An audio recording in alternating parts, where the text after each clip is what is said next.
नमस्कार दोस्तों, मैं हेमंत शेखावत। आज हम बात करेंगे गांव में एक शानदार और सफल किराना दुकान कैसे बनाई जाए। कई लोग सोचते हैं कि गांव में स्कोप नहीं है, लेकिन यह सच नहीं है। सच यह है कि गांव में सही प्लानिंग हो तो शहर से ज़्यादा कमाई की जा सकती है। जैसा कि आप इस वीडियो में बाहर से देख रहे होंगे, अच्छी सी प्लानिंग से मैंने ये दुकान बहुत ही अच्छे से डिजाइन की है। तो हम पहले पार्ट 1 की शुरुआत करते हैं कि दुकान की लोकेशन और सेटअप। तो सबसे पहले बात आती है लोकेशन की। तो गांव की मुख्य सड़क के पास होनी चाहिए दुकान। स्कूल या मंदिर के पास हो या फिर बस स्टैंड के आसपास होनी चाहिए। दूसरा, दुकान का लुक। गांव की दुकान साफ सुथरी और व्यवस्थित होनी चाहिए, जिसकी शेल्फ साफ होनी चाहिए, सामान सही कैटेगरी में होना चाहिए और अच्छी लाइटिंग की व्यवस्था होनी चाहिए। रेट लिस्ट साफ दिखाई देनी चाहिए। पार्ट 2 की बात करता है माल कैसे रखें।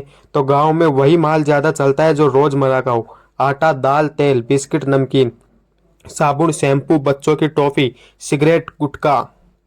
साथ में थोड़ा नया ट्रेंड भी रखिए, जैसे energy drink, packet, juice, instant noodles, Maggi. जितने भी ये अब नए नए चल रहे हैं वो गाँव में काफ़ी अच्छे बिक रहे हैं। तो आप इन सभी प्रकार के प्रोडक्ट्स को ज़रूर रखें। याद रखिए, 70% रोज़ चलने वाला माल रखना है आपको और 30% प्रॉफिट वाला माल। तभी आपकी दुकान बहुत अच्छी ग्रो करेगी। इसके बाद में बात करते हैं पार्ट नंबर 3, उधारी कंट्रोल सिस्टम।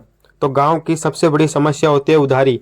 उधारी पूरी तरह बंद नहीं कर सकते, लेकिन लिमिट तय कर सकते हैं, क्योंकि दुकान में उधारी करना आम बात होती है और उधारी करनी भी पड़ती है।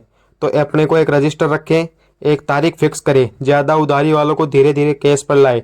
बिजनेस भावना से नहीं, सिस्टम से चलता है और बिजनेस में कभी भी व्यवहार नहीं देखा जाता है। इसके साथ ही हम बात करते हैं पार्ट नंबर 4 की। तो ग्राहक कैसे जोड़े। गांव में ग्राहक दिल से जुड़ते हैं। मुस्कान के साथ उनका स्वागत कीजिए। बच्चों को टॉफ़ी, जो भी बच्चे आपके काउंटर पर आए तो उनको 1 से 2 टॉफ़ियाँ फ्री में दीजिए। जितने भी बुजुर्ग लोग हैं उनका सम्मान कीजिए, उन्हें बाहर बैठने के लिए चेयर दीजिए, पानी के लिए पूछिए। होम डिलीवरी की सुविधा, अगर यदि व्यवस्था हो तो आप होम डिलीवरी की सुविधा भी दे सकते हैं। आपकी दुकान सिर्फ सामान की नहीं, भरोसे की होनी चाहिए। लोगों का भरोसा होना चाहिए आपकी दुकान पर। पार्ट नंबर 5 की बात करते हैं डिजिटल ज़माना। तो आजकल सब कुछ डिजिटल है, तो अपनी दुकान को भी डिजिटल ही करना पड़ेगा आपको। फ़ोन पे, गूगल पे, व्हाट्सएप ऑर्डर या फिर महीने की लिस्ट पर घर पहुंच सेवा। यदि आपसे हो सके तो आप घर घर जा कर के होम डिलीवरी कर सकते हैं, व्हाट्सएप पर ऑर्डर ले सकते हैं।